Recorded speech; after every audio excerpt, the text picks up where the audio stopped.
Os ensinamentos de Jesus a respeito da árvore e os seus frutos estão conectados com as palavras do apóstolo Paulo, onde ele diz que nós somos o jambuzeiro bravo conectado à oliveira. E de certa forma, todos nós somos plantas, somos árvores, conforme os próprios aborígenes australianos também diziam.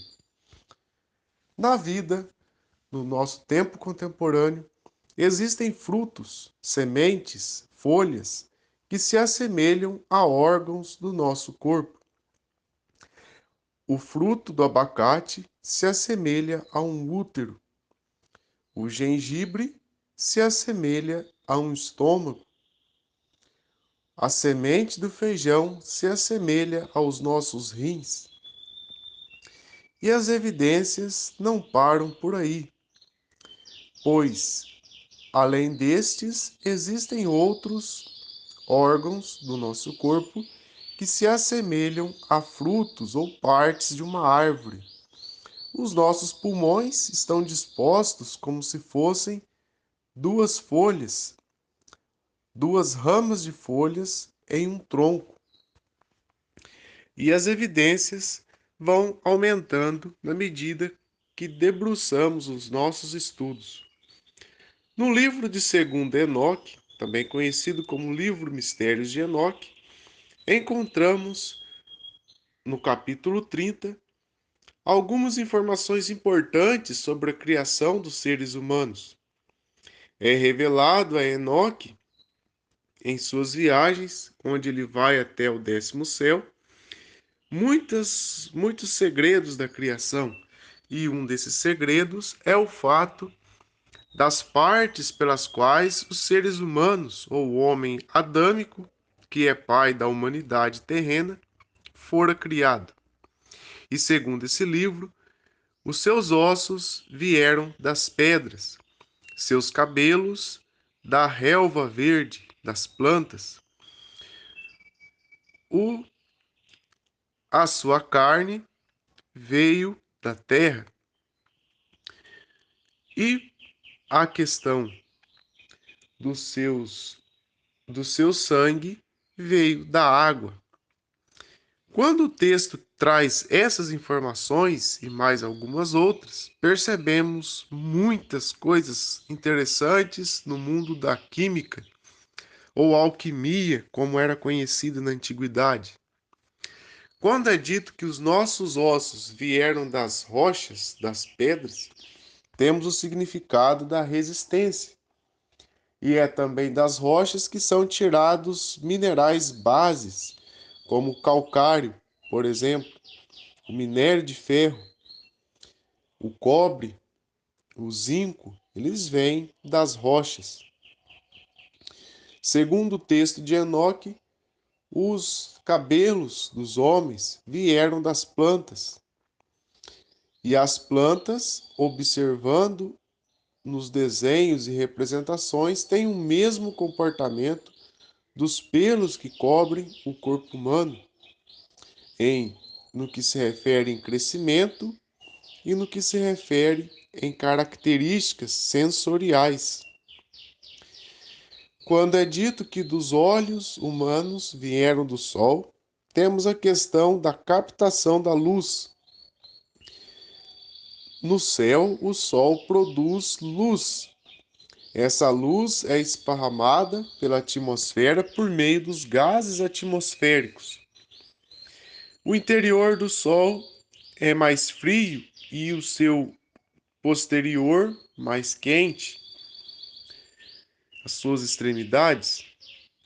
E os nossos olhos, na captação da luz, eles têm o mesmo comportamento que tem o Sol. Eles captam ondas eletromagnéticas. Os olhos humanos conseguem captar a luz que vai do violeta ao ultravioleta.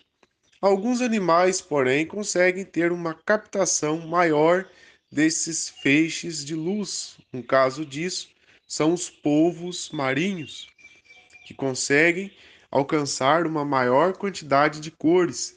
E outro exemplo são as águias, que à distância conseguem enxergar presas que estão no solo. O texto de Enoque também vai dizer que das águas veio o sangue. E observando, o sangue ele é carregado de vários minerais, dentre eles temos glóbulos vermelhos, glóbulos brancos, e dentro da corrente sanguínea temos ferro e podemos ter outros minerais. Moisés transformou a água em sangue. Então vemos a natureza do sangue sendo algo líquido que está totalmente ligado à questão das águas.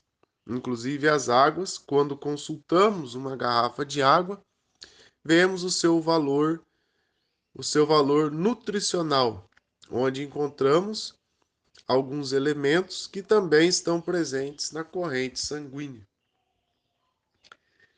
O livro de Enoque também vai trazer informações que a sabedoria humana e sua inteligência vieram das nuvens. E, atualmente, na nossa sociedade da Revolução Industrial 4.0, é falado muito do armazenamento em nuvem, onde aplicativos como smartphones, iPhones, armazenam seus dados na nuvem, que é como se fosse uma caixa de memória artificial suspensa que está fora do aparelho. E os seres humanos possuem a sua alma, seus pensamentos da nuvem, ou seja, as palavras que o sábio muitas das vezes vai trazer, essas palavras vêm do Espírito da Santa Sabedoria, ou Espírito Santo, que vai ensinando as pessoas as palavras corretas. Uma espécie de armazenamento em nuvem. O próprio rei Salomão disse a respeito do rei que aprende com a sua mãe, o rei Lemuel, que aprende com sua sábia mãe. Da mesma forma, Moisés, quando foi lançado ao rio para que a sua família pudesse protegê-lo da matança dos recém-nascidos no Egito Antigo, acabou voltando à casa de sua mãe, de seus pais, seus irmãos, e lá com a sua mãe ele aprendeu tudo o que precisava aprender a respeito da sabedoria dos antigos hebreus.